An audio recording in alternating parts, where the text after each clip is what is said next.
Hi friends, welcome back on my YouTube channel English study by Ravi sir. मैं हूं Ravi sir और स्वागत करता हूं आप तमाम लोगों का अपने यूट्यूब चैनल पर। तो फ्रेंड्स, आज का ये जो वीडियो है वो रेनबो पार्ट 1 से लिया गया, उसके प्रोज सेक्शन से लिया गया है।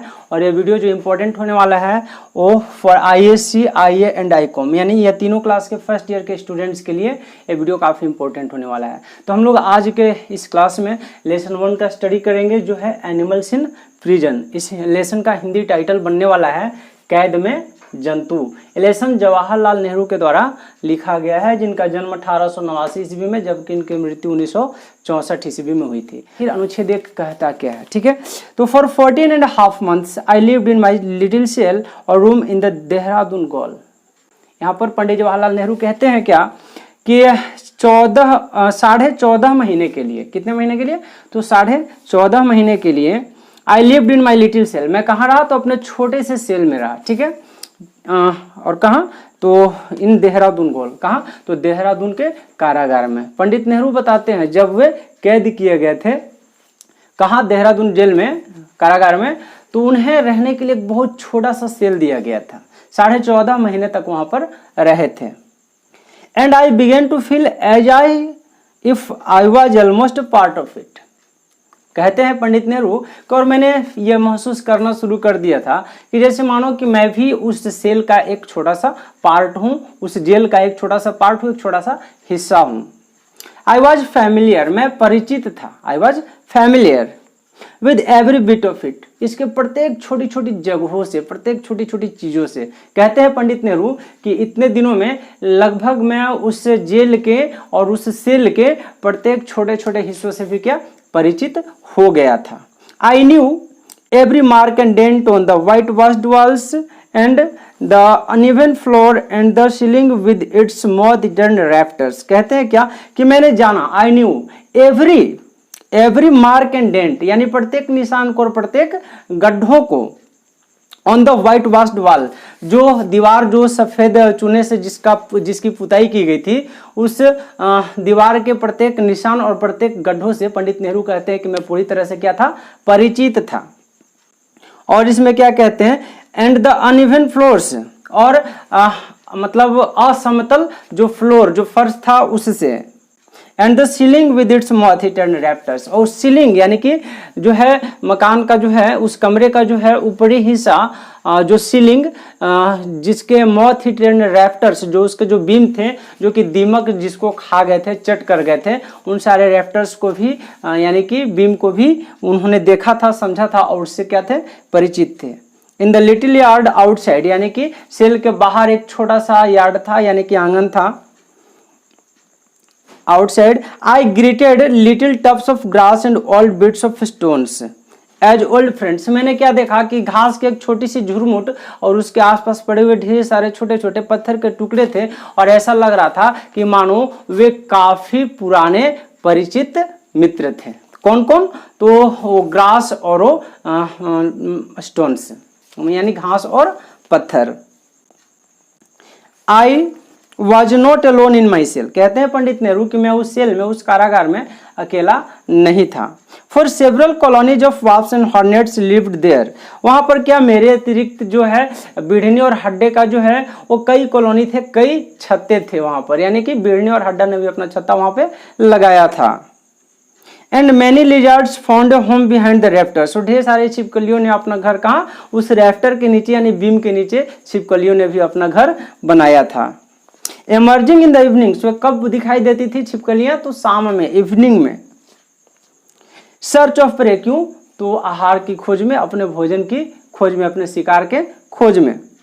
If thoughts and emotions leave their traces behind in the physical surroundings, the very air of the cell must be thick with them and they must cling to every object in that little space। और वो क्या, जो छिपकलियाँ थी, और ये साधारणतः अगर ये देखा जाए तो उस मतलब सेल का कोई भी ऐसा हिस्सा नहीं था जहाँ पर वह चिपक नहीं सकती थी। यानी कि कहीं भी आप सीलिंग पे देखिए, या फ्लोर पे, या फिर वॉल पे, कहीं भी आप देखिए तो छिपकलियों को, जो छिपकलियाँ होती थी वो उस सतह से, उस जगह से चिपक जाया करती थी। तो फ्रेंड्स, यहाँ पर जो है फिनिश होता है पैरा 1। सेकेंड पैराग्राफ में हम लोग चलने वाले हैं। तो I had better cells in other prisons. कहते हैं पंडित नेहरू कि यदि मैं दूसरे जगह कैद में होता, दूसरी जेल में होता, तो मुझे इससे बेहतर जो है रूम मिल सकता था, सेल मिल सकता था। But in Dehradun I had on privilege which was very precious to me. लेकिन हाँ, देहरादून में मुझे एक विशेष छूट मिला जो मेरे लिए काफ़ी कीमती था, प्रेशियस था, मूल्यवान था। The gaol proper was a very small one. पूरा का पूरा जो गोल था यानी कारागार था, वो छोटे कारागारों में से एक था। And we were kept in an old lockup outside the gaol walls. और हम लोगों को गोल वाल से बाहर यानी कि जेल की दीवारों से बाहर एक पुराने से लॉकअप में रखा गया था। But with in the goal compound. लेकिन हाँ, गोल कंपाउंड के अंदर ही यानी कि जेल के प्रांगण में ही। This place was so small that there was no room to walk about in it. लेकिन इतना छोटा सा ये गोल था कि उसमें टहलने के लिए भी जगह नहीं था। And so we were allowed morning and evening to go out and walk up and down in front of the gate. लेकिन हाँ, यही कारण था कि हम लोगों को सुबह और शाम मतलब अपने सेल से निकल करके गोल गेट तक यानी कि जो कारागार का जो मुख्य फाटक था वहां तक सुबह शाम हम लोगों को टहलने की इजाजत थी। यह विशेष छूट थी।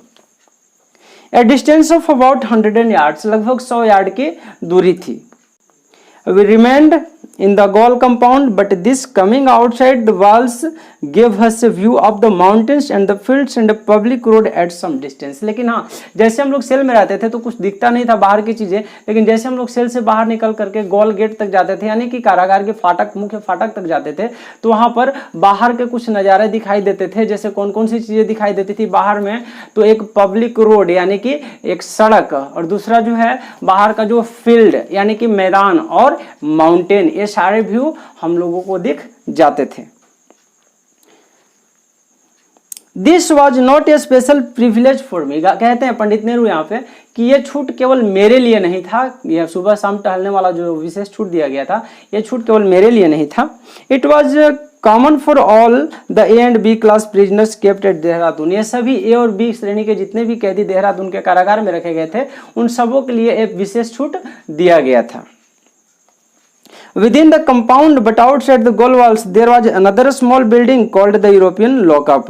यानी कि कहा जा रहा है कि within the compound यानी कि उस कारागार के कंपाउंड के अंदर ही, प्रांगण के अंदर ही, but outside the goal walls, लेकिन जो कंपाउंड, जो गोल वाल्स यानी कि जो जेल की जो चारदीवारी थी उससे बाहर there was another small building called the European lockup. एक और दूसरा छोटा सा बिल्डिंग था, भवन था, इमारत थी जिसे यूरोपियन लॉकअप कहा जाता था। This had no enclosing walls. इससे बाहर कोई इनक्लोजिंग वाल्स नहीं थी, दीवारें नहीं थी, घेराबंदी करने वाली कोई दूसरी दीवारें नहीं थी। जो यूरोपियन लॉकअप थी ना, उसके बाहर में घेराबंदी करने के लिए कोई दूसरी चार दीवारी नहीं थी। And a person inside the cell could have a fine view of the mountains and the life outside. और उस यूरोपियन लॉकअप में बंद कोई भी कैदी अपने सेल के अंदर से ही बाहर के नज़ारे को बहुत अच्छी तरह से देख, समझ और परख सकता था। And a person, European convicts and others kept there were also allowed to walk in front of the goal gate every morning and evening। और उस लॉकअप में बंद यानी कि यूरोपियन लॉकअप में बंद जितने भी कैदी थे, उनको भी इजाजत थी सुबह और शाम अपने सेल से निकल करके गोल गेट तक घूमने की, टहलने की। नेक्स्ट जो है हम लोग आएंगे नेक्स्ट पैराग्राफ में, हम लोग थर्ड पैराग्राफ में आने वाले हैं। Only a prisoner who has been confined for long behind high walls and appreciate the extraordinary psychological value of these outsides walking and open views, walks and open views। कहते हैं पंडित नेहरू कि एक लंबे समय से बंद कोई एक ऐसा कैदी जो वही समझ सकता है कि बाहरी जो नज़ारे हैं उसका इम्पोर्टेंस क्या, उसका महत्व क्या है और कितनी अच्छी लगती है लगते हैं बाहर के दृश्य। I loved these outings। मैंने उस बाहरी चीज़ों को हमेशा से प्रेम किया, मुझे अच्छा लगा। And I did not give them up even during the monsoon। मैंने ये कार्य यानी कि बाहरी चीज़ों को निहारना, बाहर जाना, घूमने टहलना, ये सारी चीज़ों को हमने मानसून में भी यानी बरसात के मौसम में भी हमने उन सारी चीज़ों को नहीं छोड़ा। When the rain come down for days in torrents and I had to walk in ankle deep of water। यहाँ तक कि जब बरसात के मौसम में बहुत जोरदार बारिश होती थी, भारी बारिश होती थी और उसमें टॉरेंट्स यानी कि जलधारा बन जाती थी, फिर भी मैं एंकल घुटने भर पानी में घुस करके और उन बाहरी नज़ारों का आनंद लेने के लिए मैं गोल गेट तक जरूर जाता था सुबह शाम। I would have welcomed the outing in any place। मुझे कहीं भी किसी भी जगह पर बाहर घूमना या बाहर के नज़ारों का आनंद लेना मुझे काफ़ी अच्छा लगता था, मैं लाइक करता था इस चीज़ को। But the sight of the towering Himalayas nearby was an added joy which went long way to removing the weariness of prison. लेकिन हाँ, बाहर का जो हिमालय का जो काफ़ी सुंदर टावरिंग हिमालयाज यानी कि अत्यंत ऊंचा हिमालय के जो शिखर के इतने अच्छे मनमोहक दृश्य थे कि जिसने उसके खूबसूरती में, उस दृश्य के खूबसूरती में चार चांद लगा दिया था, जो कि कैदियों को उसके थकान से भी क्या करता, थकान को दूर कर देता था वो हिमालय का दृश्य।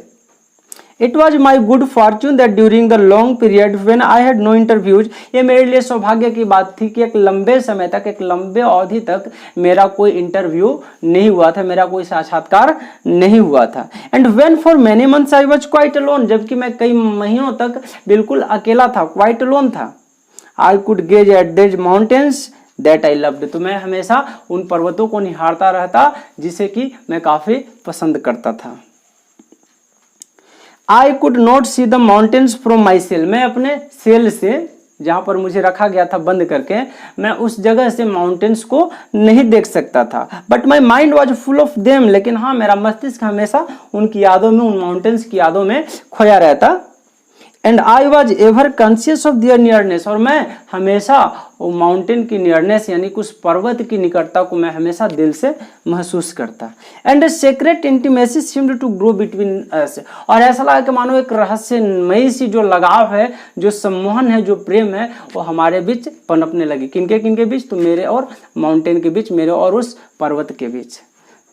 फ्लॉक्स of birds have flown high and away. यानी कि फ्लॉक्स ऑफ बर्ड्स, फ्लॉक्स यानी झुंड को कहते हैं, बर्ड्स यानी कि पक्षियों का जो झुंड था, have flown high and away, काफी ऊंचाई पर उड़ते उड़ते हमसे दूर जा चुके थे, मुझसे दूर जा चुके थे। ए सॉलिटरी ड्रिफ्ट ऑफ क्लाउड, एक अकेला सा बादल का टुकड़ा। टू, उसने भी, हैज गोन, वो भी जा चुका था, वॉन्डरिंग ऑन, भटकते हुए। आपने देखा होगा फ्रेंड्स, बरसात के मौसम में, मानसून के टाइम में, कि काफी अच्छा दृश्य होता है नेचर का, क्रिएचर का। आप नेचर में जाओ, देखो पहाड़, नदी, झरने, जंगल, ये सारे काफी आकर्षक लगते हैं। पंडित नेहरू उनका ही यहाँ पर वर्णन कर रहे हैं, उसको एक्सप्लेन कर रहे हैं। क्या कहते हैं कि and I sit alone with Chingting peak. और मैं हमेशा अकेला बैठा रहता, किसके साथ? उस चिंगटिंग पीक के साथ, यानी कि पहाड़ की जो ऊंची चोटी थी जिसका नाम था चिंगटिंग, और पीक यानी पर्वत की चोटी। टावरिंग बियॉन्ड यानी कि बहुत दूर, बहुत ऊंचा, काफी ऊंचा। We never grow tired of each other, हम लोग कभी एक दूसरे से नहीं हुए, नहीं थके। पंडित नेहरू कहते हैं कि मैं हिमालय को देखता रहता था और हिमालय मानो मुझे देखता रहता था। द माउंटेन एंड आई, यानी कि वो पहाड़ और मैं।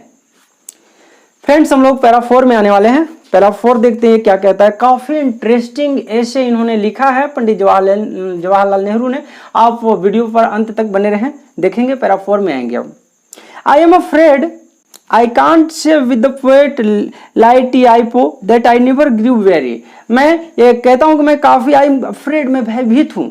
आई कांट से, मैं ये नहीं कह सकता, विद पोएट, कवि की भाषा में, लाइटियाइपो यानी कि कवि के जैसा मैं बातें नहीं बना सकता, मैं जो भी चीजें कहूंगा मतलब सच्ची वाली बात कहूंगा, ऐसा पंडित नेहरू कहते हैं। क्या कहते हैं कि that I never grew weary, मैं कभी भी थका नहीं, कभी भी मुझे बोरिंग सा फील नहीं हुआ। इवन ऑफ द माउंटेन, यहाँ तक कि ऐसा माउंटेन को भी फील ऐसा नहीं हुआ कि वो मुझसे थक गया है या उब गया है। But that was a rare experience, लेकिन वो जो अनुभव था वो काफी रेयर एक्सपीरियंस था, काफी दुर्लभ अनुभव रहा था। एंड और एज ए रूल, एक नियम के अनुसार, I found great comfort in its proximity, मुझे काफी अच्छा लगता था जब भी मैं माउंटेन के नजदीक होता था तो मुझे वो दृश्य काफी अच्छा लगता था, काफी अच्छा लगता था। ऐसा लगता था कि मानो मैं माउंटेन के नजदीक ही रहूं, मानो कि मैं चिंगटिंग पीक के नजदीक रहूं, ऐसा मुझे लगता था। इट्स सॉलिडिटी एंड काम, इसकी एकांतता और काम यानी धैर्य यानी शांति। लुक्ड डाउन अपॉन मी, बड़ा धैर्य से वो माउंटेन मेरे लुक्ड डाउन देखा करता था नीचे की ओर, कहा तो मुझे, me. With the wisdom of a million years, हजारों वर्षों से, लाखों वर्षों से एक विजडम से, ऐसा मानो एक चतुराई से, बुद्धिमानी से, and mocked at my varying moods, और वो हंसा करता था मेरे वेरिंग मूड्स पर। जब भी मेरा मतलब मूड ऑफ होता या कुछ इस तरह की चीजें घटित होती तो ऐसा लगता कि मानो वो माउंटेन मेरा मजाक उड़ा रहा हो। एंड शुद्ध माई फेवर्ड माइंड, और वो मेरे गर्म दिमाग को, वे मेरे उदास से माइंड को, मस्तिष्क को ऐसा लगता मानो शांति पहुंचा रहा हो, आराम पहुंचा रहा हो। फ्रेंड्स, हम लोग कम बैक होते हैं पैरा 5 में। स्प्रिंग वॉज वेरी प्लेजेंट इन देहरादून, वसंत ऋतु जो थी वो देहरादून में काफी अच्छी थी, काफी आनंददायक थी। And it was a far longer one than in the plains below, और आपको पता है प्लेन्स की अपेक्षा में, समतल क्षेत्रों की अपेक्षा देहरादून में जो स्प्रिंग का जो सीजन होता है वो कुछ अधिक दिनों तक ही चलता है। The winter had denuded almost all the trees of their leaves, और जो विंटर जो है, विंटर मौसम सीजन, उसने क्या किया था, लगभग सभी वृक्षों को पत्ता विहीन कर दिया था, डिन्यूड कर दिया था। And they stood naked and bare, और वे कैसे एकदम नेक्ड और बेयर खड़े होते थे। Even for magnificent people trees, यहाँ तक कि 4 आकर्षक पीपल के वृक्ष भी, which stood in form of the gaol gate, जो कि कारागार के मुख्य फाटक के सामने ही खड़े रहते थे। मच टू माई सरप्राइज, वो मेरे आश्चर्य के लिए काफी थे। Dropped nearly all there leaves, उन्होंने अपने पत्ते को हाल फिलहाल में गिरा दिया था, ड्रॉप्ड कर दिया था। Gaunt and cheerless they stood there, बिल्कुल दैत्याकार और बिल्कुल ही आकर्षणहीन, यानी जब पीपल के वृक्ष से पत्ते गिर गए थे तो वे वृक्ष जितने भी थे वे बिल्कुल दैत्याकार दिख रहे थे और बिल्कुल ही आकर्षणहीन दिख रहे थे। Till the spring air warmed them, जब तक कि वसंत ऋतु की हवाओं ने उन्हें गर्म नहीं किया। अप अगेन, पुनः, and sent message of life, और उन्होंने एक जीवन का संदेश भेजा। To their innermost cells, उनके आंतरिक कोशिकाओं में। Suddenly there was a stir both in the peepuls and other trees, तो अचानक से कुछ कौतूहल होने लगा, कुछ चीजें परिवर्तित होने लगी पीपल के वृक्षों के साथ साथ दूसरे वृक्षों में भी।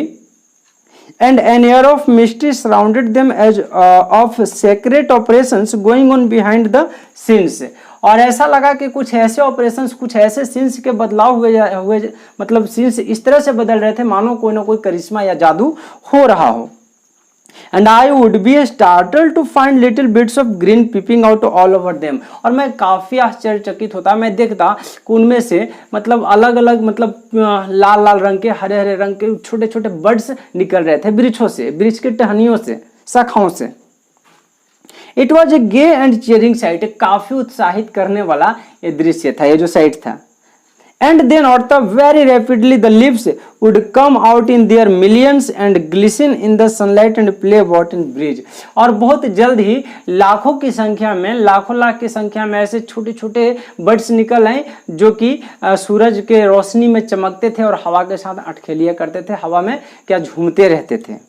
How wonderful is the sudden change from bud to leaf, और कितना अचानक से चेंजिंग हो गया था एक कली से पत्ते में परिवर्तन, यानी कि कलियां जो थे अचानक से पत्तों में परिवर्तित होने लगे। कम बैक होते हैं पैरा 6 में।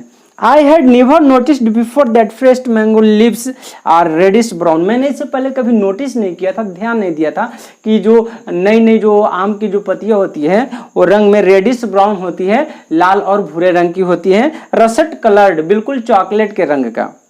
Remarkably like the autumn tints on the Kashmir hills, जिस तरह से मतलब कश्मीर की पहाड़ियों पर जो ऑटम टिंट्स दिखाई देती हैं ठीक वैसी। But they change colour soon and became green, लेकिन हाँ उन्होंने अपना रंग जल्दी ही परिवर्तित कर लिया, और कैसे, तो ग्रीन हो गए, हरे हो गए।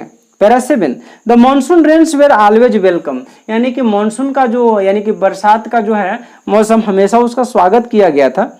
For they ended the summer heat, इसलिए उन्होंने कि गर्मी का मौसम को, यानी गर्मी की तपिश को, उष्मा को वे खत्म कर देते थे। कौन, तो बरसात का मौसम, बरसात।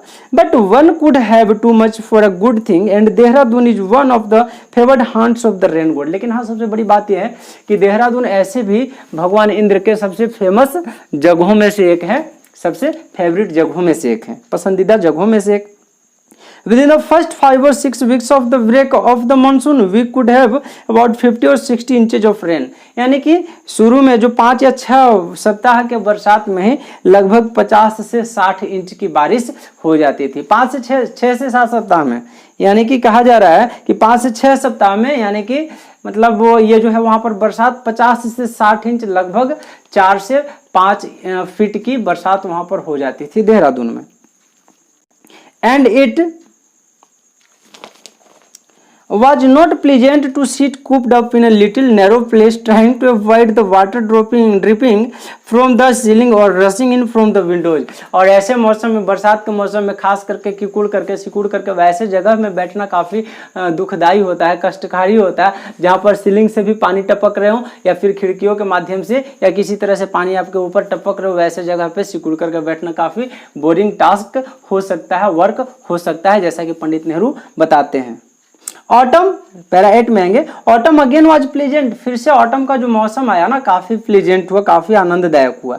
And so was the winter, ठीक उसी तरह से विंटर भी, एक्सेप्ट व्हेन इट रेन्ड, मतलब उन दिनों को छोड़ करके जब बरसात हुई थी। With thunder and rain and piercing cold winds, यानी कि थंडर यानी कि बिजली, कौन सा बिजली, आकाशीय बिजली, एंड रेन और बरसात, एंड पायर्सिंग कोल्ड विंड्स, और ऐसा कि चुभती हुई ठंडी ठंडी हवा। One longed for a decent habitation and a little warmth and comfort, तो कोई भी व्यक्ति थोड़ी सी गर्मी के लिए तरस जाता था। यानी कि एक तो कि सर्दी का मौसम, उसके बाद बिजली की कड़क, इसके बाद बरसात, तो इतना मौसम इतना ठंडा हो जाता है कि कोई भी व्यक्ति जो थोड़ी गर्मी के लिए तरस जाता है। ऑकेजनली मतलब कभी कभी, occasionally there would be a hail storm, कभी कभी क्या होता था, हेल स्टॉर्म भी होता था, यानी बर्फ भरी आंधियां चलती थी। विद हेल स्टोन्स, और बर्फ भी गिरते थे, hail stones bigger than marbles, यानी कि मार्बल्स से साइज में बड़ा बड़ा, यानी पत्थर बर्फ, coming down on the corrugated iron roofs and making a tremendous noise, और जब वे आयरन के रूफ पर या फिर हम कह सकते हैं कि कंक्रीट पर जब गिरते थे तो बड़ा ही भयानक आवाज बनाते थे। Something like an artillery bombardment, और ऐसा लगता था कि जैसे बम वर्षक से बम बरसाए जा रहे हों, इतना गजब से तड़तड़ की आवाज करते थे। Para 9, I remember one day particularly, मुझे खास तौर से एक दिन याद है। It was the 24th of December 1932, ये 24 दिसंबर 1932 का दिन था। There was a thunder storm and rain all day, उस दिन क्या हुई थी, दिन भर बिजली गरजी थी, कड़की थी, और पूरे दिन बरसात हुई थी।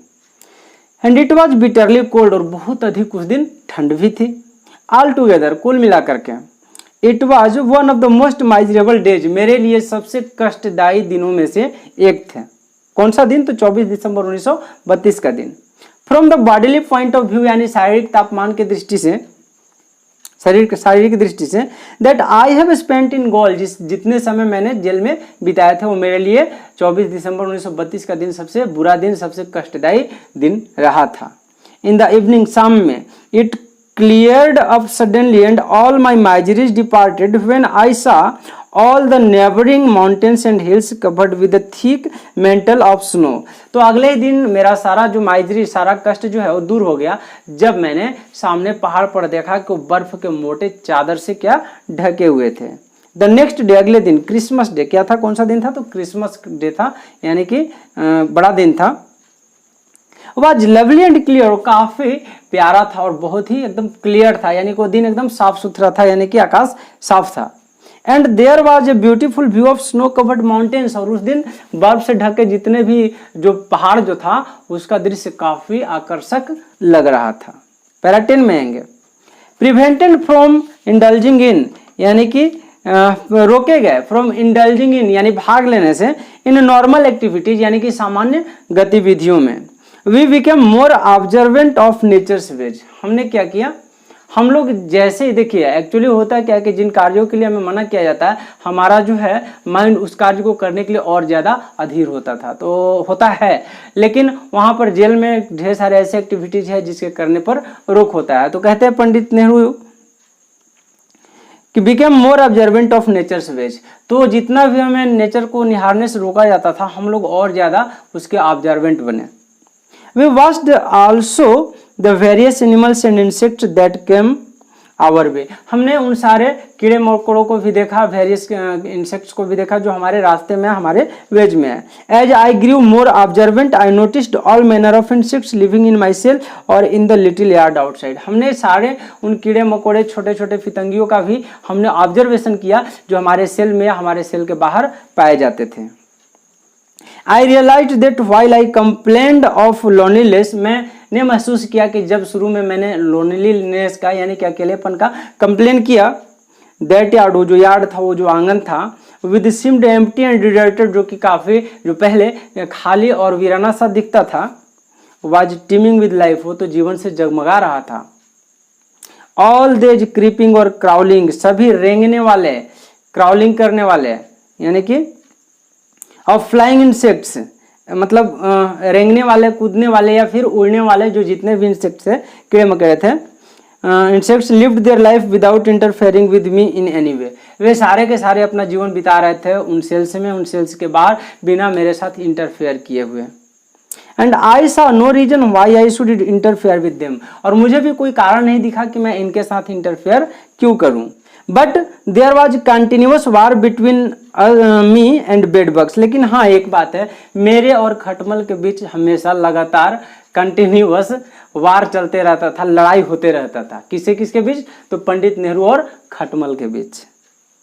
मॉस्किटोज यानी कि मच्छरों के बीच, मच्छर और Pandit Jawaharlal Nehru, and to some extent flies, और कुछ हद तक मक्खियों के साथ भी, यानी कि बाकी जीव जंतुओं से तो कोई उलझन नहीं था, लेकिन पंडित नेहरू यहाँ पर कहते हैं कि मेरे और खटमल, मेरे और मच्छर और कुछ हद तक मक्खियों के साथ हम लोग का झगड़ा जो है चलता रहता था।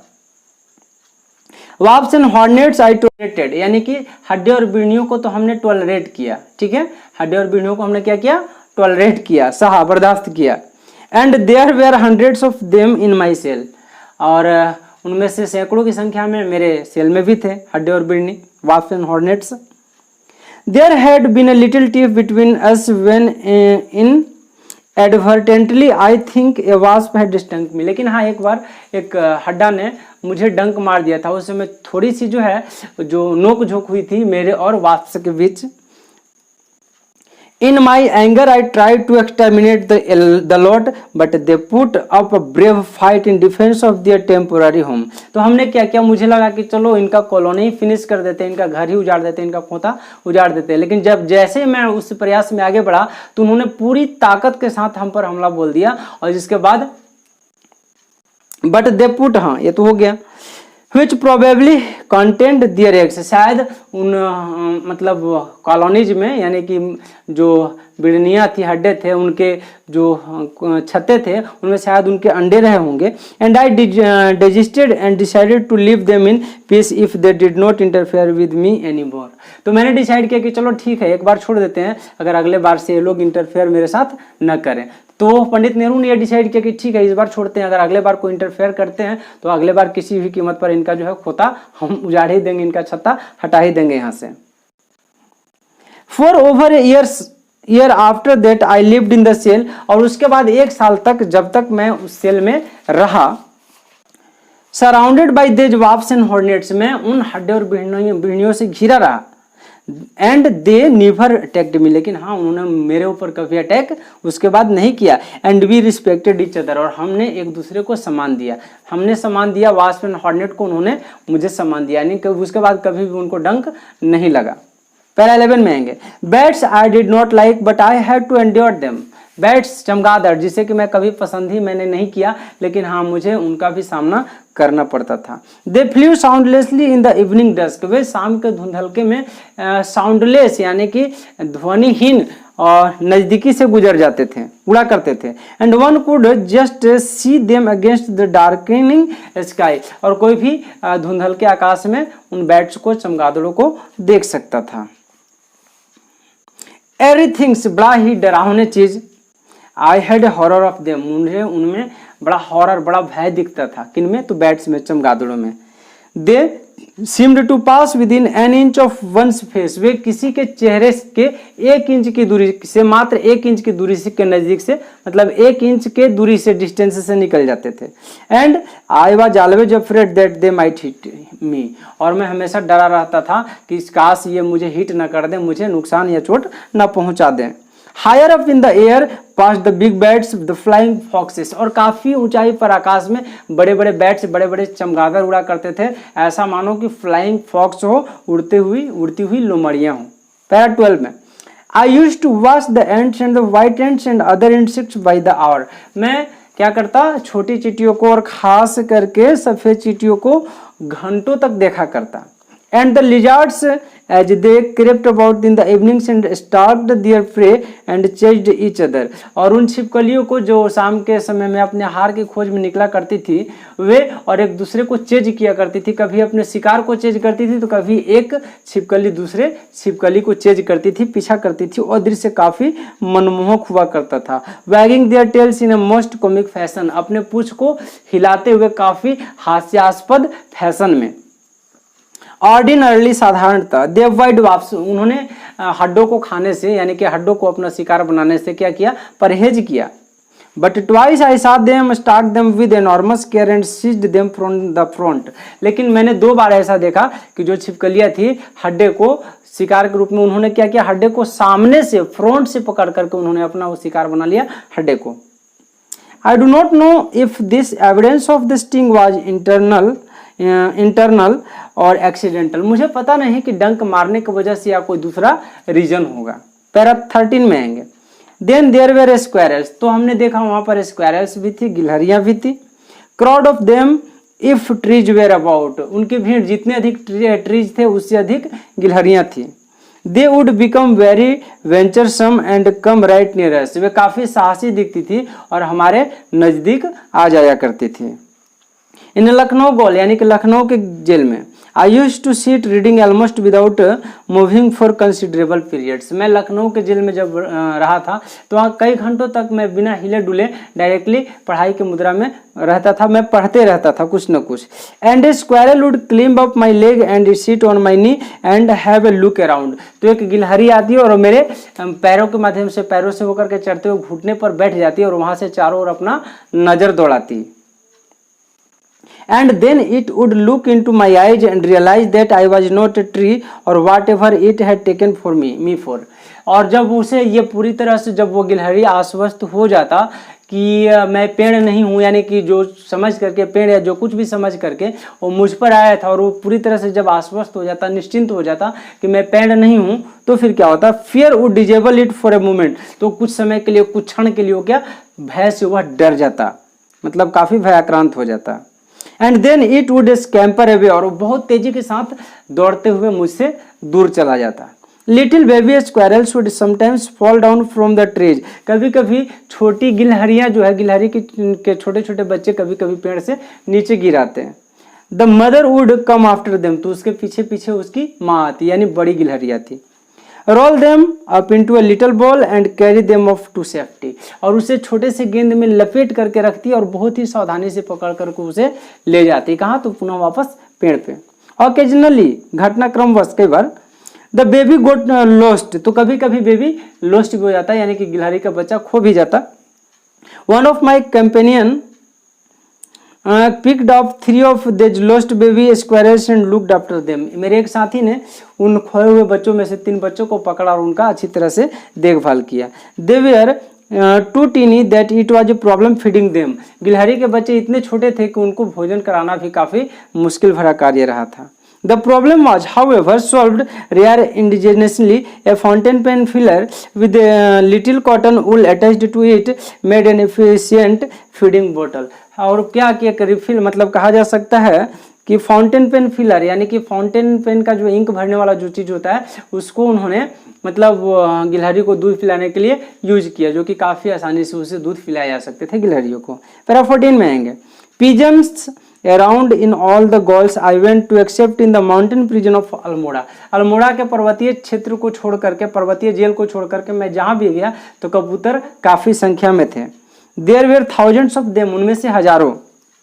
Sometimes the gaol officials would shoot them down and feed on them, कभी कभी जेल के अधिकारी उनको शूट कर देते, मार देते और उसका मतलब भोजन बना करके किसका तो कबूतर का शिकार बना करके खाते हैं। देयर वेर मैनाज, मैनाज भी थे, मैना ऑफ कोर्स, बेशक they are to be found everywhere, बेशक मैना तो सब जगह पाए जाते हैं। A pair of them nested over my cell door in Dehradun, उनमें से एक जोड़ा मैना ने मेरे देहरादून के जो कारागार था, जो सेल मुझे रहने के लिए दिया गया था, उसके ऊपर में एक नेस्ट बनाया था मैनाज ने, एक जोड़ा मैना ने। And I used to feed them, मैंने क्या किया था, उनको भोजन कराया था। दे ग्रू क्वाइट टेम, बिल्कुल पालतू होने लगे थे। And if there was any delay in their morning और evening meal they would sit quite near me and loudly demand their food, जब भी सुबह या शाम के समय उनके खाने में कभी भी देर होती थी तो वे बिल्कुल मेरे नज़दीक बैठ जाते थे और जोर जोर से भोजन की डिमांड करने लगते थे।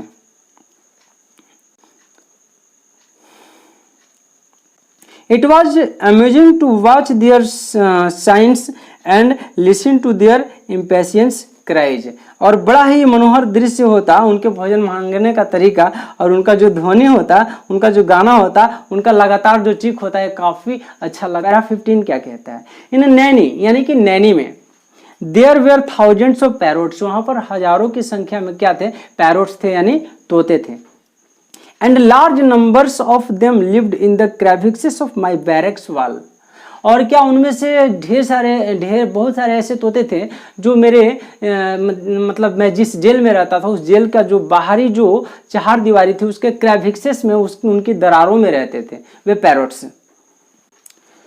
There courtship and love making was always a fascinating sight, उनकी प्रेमालाप, कॉर्टशिप उनका प्रेमालाप, and love making was always a fascinating sight, उनका प्रेम करने का जो तरीका, अद्भुत तरीका, जो काफ़ी हमेशा से काफ़ी आकर्षक दृश्य हुआ करता था। And sometimes there was fierce quarrels between two male parrots over a lady parrot, कभी कभी क्या होता है कि दो मेल पैरोट जो है एक लेडी पैरोट के लिए वो फायर्स यानी कि जानलेवा हमला करते थे, काफ़ी उनके बीच लड़ाई होती थी। Who sat calmly by waiting for the result of the encounter and ready to grant her favor to the winner, जो कि लेडी पैरोट क्या बड़ा ही कामली, बड़े ही शांतिपूर्ण तरीके से आराम से बैठ करके, और दोनों मेल पैरोट्स का जो फाइट होता था, जानलेवा फाइट होता था, उसको बड़ा आराम से देखा करती थी, और जो पैरोट विजयी होता था उसका फेवर ग्रांट करती थी, यानी उसके साथ वो लेडी पैरोट चली जाती थी। पैरा 16 में हम लोग आने वाले हैं, 15 तो हम लोग देख चुके हैं, तो कम बैक होते हैं पैरा 16 में। Well, Dehradun had a variety of birds, Dehradun में अलग अलग तरह की पक्षियां होते थे। And there were regular jumble of singing and lively chattering and twittering and high above it all came the koel's plaintive call, तो जब ढेर सारे पक्षी थे, बहुत सारे पक्षी थे, उनका आवाज़ का जंबल मिश्रण काफ़ी आकर्षक होता था, लेकिन उन सबों में जो सबसे आकर्षक होता था वो कोयल की दर्द भरी चीख। ड्यूरिंग द मानसून यानी बरसात के दौरान, and just before the brain fever bird visited us, ठीक इसके पहले हमने क्या ब्रेन फीवर बर्ड को देखा। And I realise soon why it was so named, और हम लोगों ने जल्दी ही ये महसूस कर लिया कि उसका नाम ब्रेन फीवर बर्ड क्यों था। It was amazing the persistence with which it went on repeating the same notes, सबसे बड़ा रीजन क्या था कि वो सेम नोट को बार बार रिपीट करते रहता था। In day time and at night, दिन में या फिर रात में। In sunshine and in pouring rain, चाहे धूप निकला हो या फिर झमाझम बारिश हो रही हो। We could not see much of this birds, लेकिन हम लोगों ने उनमें से अधिकांशतः पक्षियों को नहीं देखा। We could only hear them as a rule, हम लोग एक नियम के अनुसार उनके ध्वनि को ही सुन सके। As there were no trees in our little yard, यद्यपि हमारे छोटे से यार्ड में, जेल के प्रांगण में कोई वृक्ष नहीं थे। But I used to watch the eagles and the kites gliding gracefully high up in the air, लेकिन हाँ, हमने जब वृक्ष नहीं थे इसके कारण खुली आकाश में हम लोगों ने देखा कि बड़े बड़े जो है क्या क्या चीज़, दो चीज़ इसमें, ईगल्स एंड काइट्स यानी गरुड़ और चिल आकाश में काफ़ी ग्रेसफुली, ग्लाइडली यानी सरकते हुए उड़ा करते थे। काफी ऊंचे आकाश में, समटाइम्स कभी कभी, swooping down and then allowing themselves to be carried up by the current of air, कभी कभी वे अपने पंखों को हिलाना बंद कर देते और अपने आप को छोड़ देते हवा के झोंकों के साथ उड़ने के लिए। Often a herd of wild ducks would fly over our heads, कभी कभी जंगली बतखों का एक झुंड हमारे सर के ऊपर से उड़ जाता, निकल जाता। Para 17, there was a large colony of monkeys in Bareilly gaol, कहते हैं पंडित नेहरू कि बरेली के गोल में, बरेली के कारागार में बंदरों की संख्या बहुत अधिक थी। And their antics were always worth watching, और उनके अनोखी अदाएं हमेशा देखने के लायक होती थी। वन इंसिडेंस इम्प्रेस्ड मी, एक घटना ने मुझे काफी इम्प्रेस किया, प्रभावित किया। A baby monkey managed to come down into our barrack enclosure and he could not mount up the wall again, बंदर का एक छोटा सा बच्चा हमारे जेल के प्रांगण में आ गिरा और फिर से वह उस चहार दीवारी पर वापस नहीं जा सका, नहीं चढ़ सका। The warder and some convicts, Avarcius and their prisoners caught hold of him and tied a big of a string round his neck, यानी कि जेल के अधिकारियों ने और कुछ कैदियों ने, कुछ ऑफिसर्स ने मिल करके उस बंदर को पकड़ लिया और उसके गले में चारों ओर से एक रस्सी बांध दिया, बंदर के बच्चे के गले में।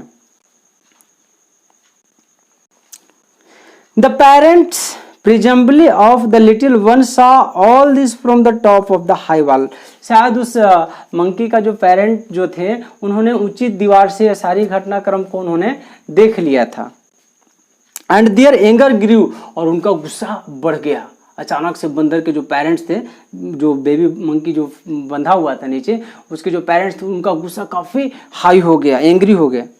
सडनली वन ऑफ देम, अचानक उनमें से एक ह्यूज मंकी, एक विशाल सा बंदर, huge monkey jumped down and charged almost right into the crowd which surrounded the baby monkey, उसने क्या किया, उस बड़े से विशालकाय बंदर ने उस भीड़ पर आक्रमण कर दिया जिस भीड़ ने बंदर के बच्चे को घेर करके रखा था। It was an extraordinary brave thing to do, ये काफी असाधारण कार्य था करने के लिए, उस बंदर के लिए। For the warders had sticks and lathis and they were waving them about, warders के पास लाठी डंडे थे, वे भांज रहे थे, मतलब बंदर को भगाने का प्रयास कर रहे थे। And there was quite a crowd of them, reckless courage triumphed and the crowd of humans fled terrified, और उस बंदर ने इतना अदम्य सा साहस दिखाया कि वो भीड़ क्या हो गई, तितर बितर हो गई। Leaving their sticks behind them, उन्होंने अपना लाठी डंडा पीछे फेंकते हुए उन्होंने अपना जान बचाकर, भीड़ ने अपना जान बचाकर वहां से भागने का निर्णय लिया, भाग गए। The little monkey was rescued, और इस तरह से उस छोटे से बेबी मंकी को रेस्क्यू कर लिया गया था, बचा लिया गया था। Come back to para 18, we often had animal visitors that were not welcome, हम लोग जो जंतुओं का जो विजिटर, जंतुओं को जो सूक्ष्म तरीके से जो देखने वाले लोग हैं उनका हम लोगों का हमेशा वेलकम नहीं किया जाता था।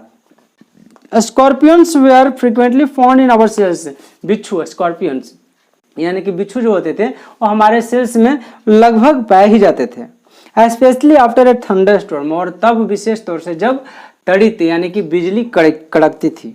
It was surprising that I was never stung by one, लेकिन ये बड़ा ही आश्चर्यजनक बात है कि मुझे किसी बिच्छू ने कभी डंक नहीं मारा। For I would come across them in the most unlikely places on my bed or sitting on a book which I just lined up, वो कभी भी किसी भी जगह पर पाए जाते थे, जैसे मेरे बेड पर या फिर उस बुक पर जिसे मैंने अभी उठाया था, वहां पर बिच्छू रहते थे। लेकिन बड़ा ही सौभाग्य की बात थी कि मुझे कभी भी किसी बिच्छू ने डंक नहीं मारा था। I kept a particularly black and poisonous looking brute in a bottle for some time, मैंने क्या एक बड़ा ही जहरीले और काले रंग के बिच्छू को बोतल में बंद करके कुछ समय तक रखा था। Feeding him with flies, उसको मक्खियों को का शिकार करके उसको खिलाता था उस बिच्छू को, एटसेट्रा इत्यादि। And then when I tied him up on a walls with a string he managed to escape, जब मैंने उसको धागे में बांध करके, उस बिच्छू को धागे में बांध करके और दीवार से टांग दिया, तो पता नहीं वो कैसे managed to escape, कैसे वो भाग गया। I had no desire to meet him lose again, मेरी इच्छा नहीं हो रही थी कि मैं उसे बिच्छू को फिर से खोजूं और जिंदा छोड़ दूं। पंडित नेहरू को लग रहा था कि अगली बार जब बिच्छू मुझे मिले तो मैं उसको मार दूं, फिनिश कर दूं। And so I cleaned my cell out and hunted for him everywhere. और इसलिए मैंने क्या किया, अपने सेल को अच्छी तरह से क्लीन किया, साफ सुथरा किया, उसके शिकार के लिए चारों तरफ देखा, बट ही हैड वैनिश्ड, लेकिन वो बिच्छू तो गायब हो चुका था, निकल चुका था मेरे पकड़ से। Para 19, The 3 or 4 snakes were also found in my cells or near them. मेरे सेल के आसपास 3 या 4 सांप भी थे, स्नेक भी थे। News of one of them got out, उनमें से एक का न्यूज आया, समाचार आया। And there were headlines in the press, और प्रेस में हेडलाइन बन गया कि स्नेक इन द गॉल, यानी कि जेल में सांप।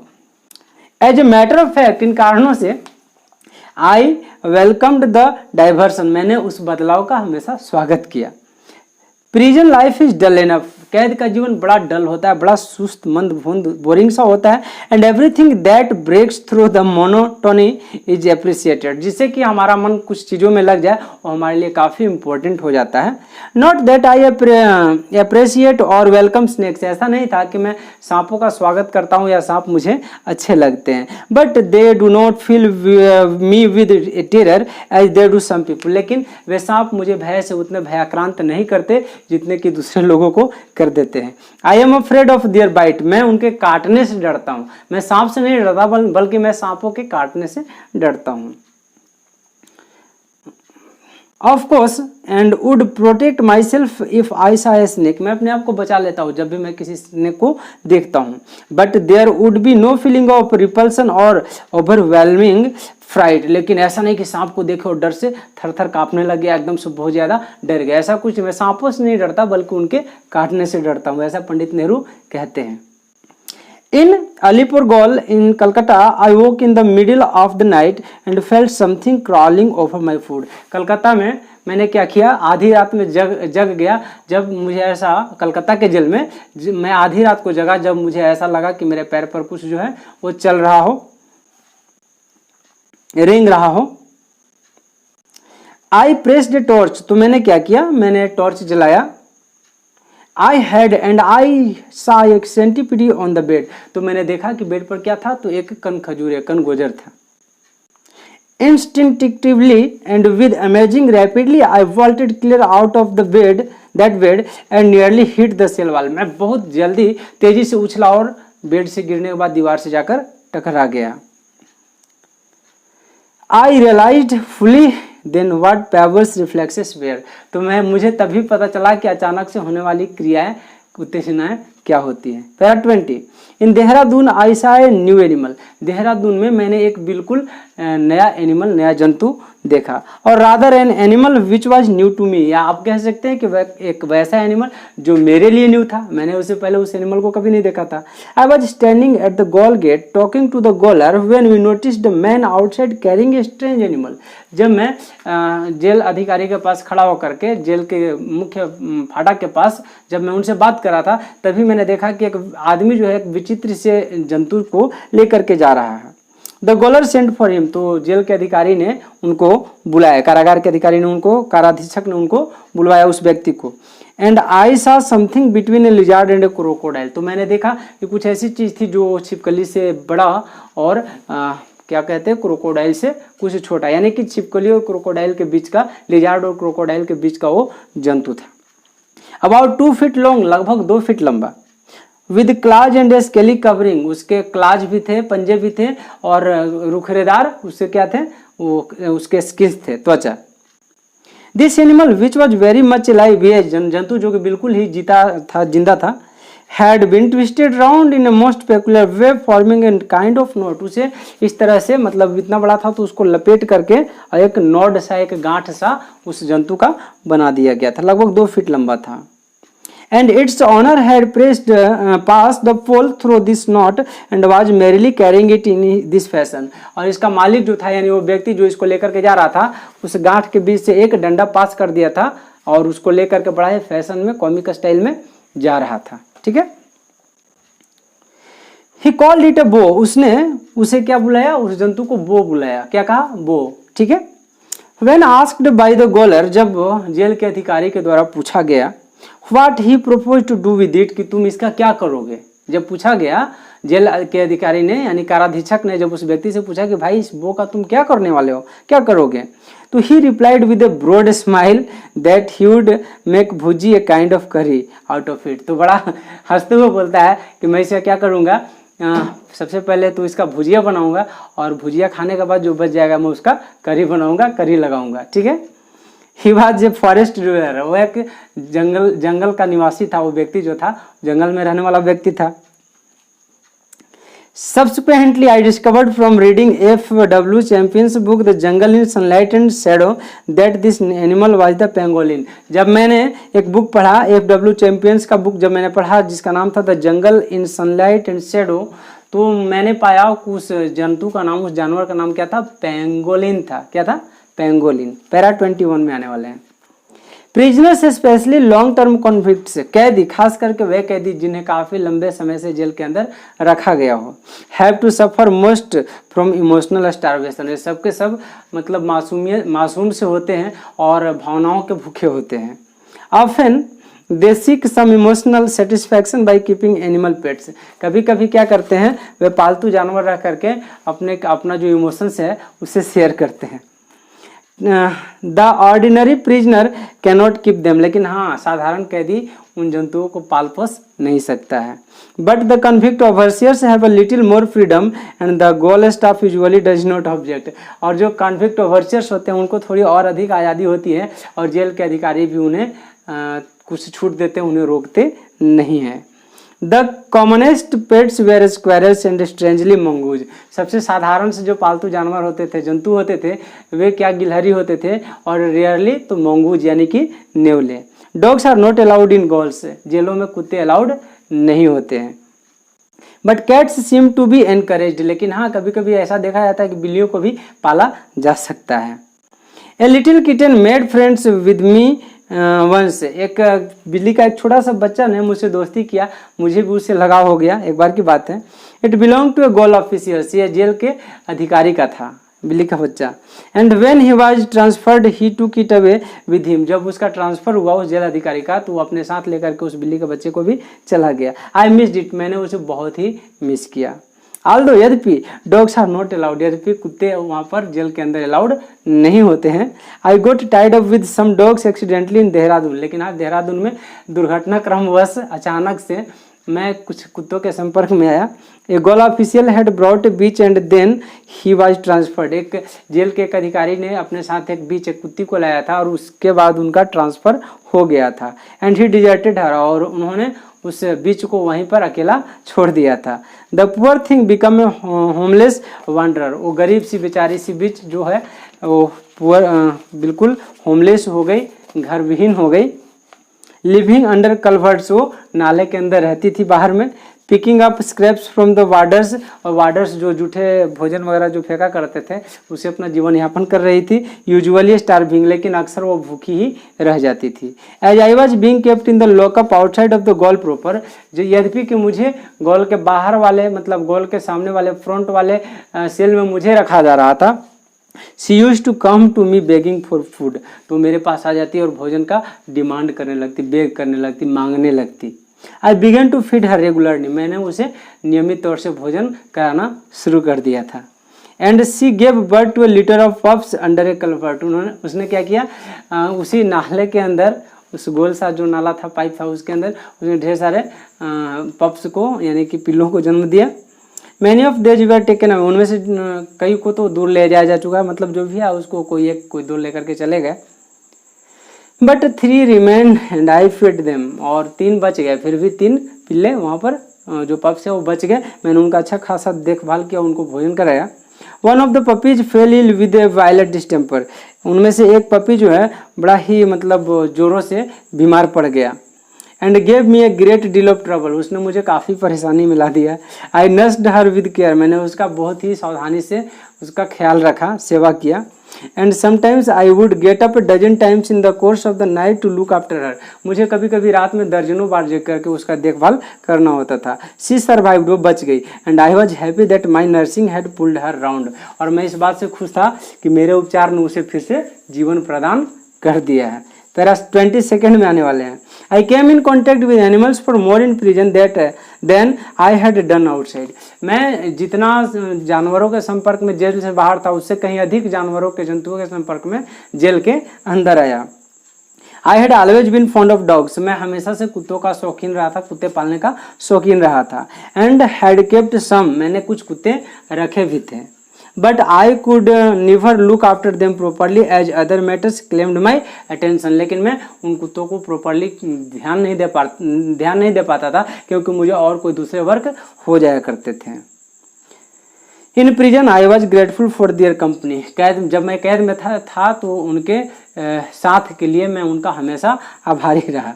Indians do not as a rule approve of animals as household pets, भारतीय तो ऐसा नहीं लेकिन एक नियम के अनुसार कुछ एनिमल्स को अपना हाउस होल्ड पेट एनिमल भी बनाते हैं। It is remarkable that in spite of their general philosophy of non-violence to animals, they are often singularly careless and unkind to them. लेकिन हाँ, ये भी देखने में आता है कुछ लोग जो होते हैं उन जंतुओं के प्रति अनकाइंड भी हो जाते हैं, यानी कि निर्दयी भी हो जाते हैं। इवन द काउ, यहाँ तक कि गाय, दैट फेवर्ड एनिमल, जो कि पसंदीदा जंतु है, though looked up to and almost worshipped by many Hindus and often the cause of riots it not treated kindly, जो कि हिंदुओं का जो है, हिंदुओं के लिए सबसे प्रमुख जंतु है गाय, लेकिन कभी कभी यही गाय जब इसका ट्रीट अच्छी तरह से नहीं किया जाता है तो कभी कभी ये राइट का भी कारण, दंगे का भी कारण बन जाती है। Worship and kindness do not always go together, यानी पूजा पाठ और दयालुता दोनों एक साथ आगे नहीं जा सकते। तो फ्रेंड्स, हम लोग लास्ट पैराग्राफ में पहुंच चुके हैं और पैरा 23 हम लोग इसका स्टडी करने वाले हैं। 23rd पैराग्राफ में आएंगे जो कि लास्ट पैराग्राफ इस लेसन का है। Different countries have adopted different animals as symbols of their ambition of or character.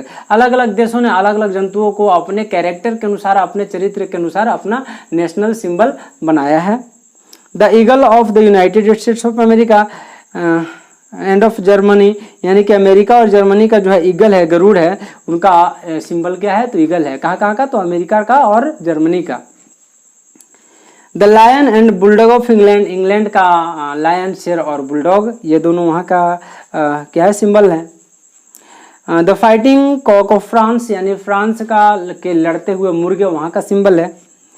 The bears of old Russia, यानी कि पुरानी रसिया का जो सिंबल है वो क्या है? तो बियर है, भालू है। How far do this patron animals mould national character, तो भाई ये पैट्रन एनिमल्स जो हैं वो नेशनल कैरेक्टर को कैसे इम्प्रूव करते हैं? तो most of them are aggressive, उनमें से अधिकांश तो काफ़ी एग्रेसिव हैं, काफ़ी मतलब एग्रेसिव हैं, यानी कि क्रोधित हैं या फिर आक्रामक हैं, ये कह सकते हैं। फाइटिंग एनिमल्स, यानी लड़ने वाले जानवर हैं। बिट्स ऑफ प्रे, यानी कि हार पर प्रहार करने वाले। It is not surprising that the people who grow up with these examples before them should mold themselves consequently after them and strike up aggressive attitudes and roar and prey on others. और यही कारण है कि वहाँ के मतलब ये जो जितने भी पक्षी हैं वहाँ के लोगों का कैरेक्टर रिप्रेजेंट करते हैं।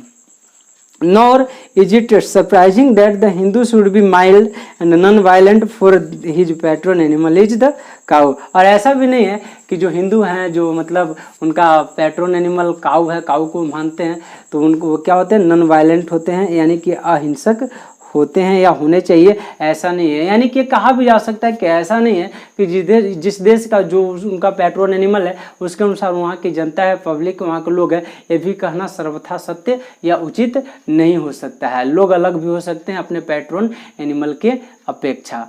तो बहुत बहुत धन्यवाद इस वीडियो को अंत तक देखने के लिए, और मैं उम्मीद करता हूं कि आपने इस लेसन को काफ़ी अच्छी तरीके से समझा है। यदि आपको ये मेरा वीडियो पसंद आया हो तो काइंडली लाइक करें, और आपको ये वीडियो कैसा लगा आप कमेंट बॉक्स में ज़रूर बताएं, जिससे कि मेरा भी उत्साह बढ़ता रहे, मैं आपके लिए और अच्छे लेसन को अच्छे तरीके से रिप्रेजेंट कर पाऊँ। यदि आप मेरे चैनल पर नए हैं तो मैं आपसे फिर से रिक्वेस्ट करूँगा कि आप काइंडली मेरे चैनल को सब्सक्राइब करें। Thanks to watch my video. Please like, share and subscribe my channel.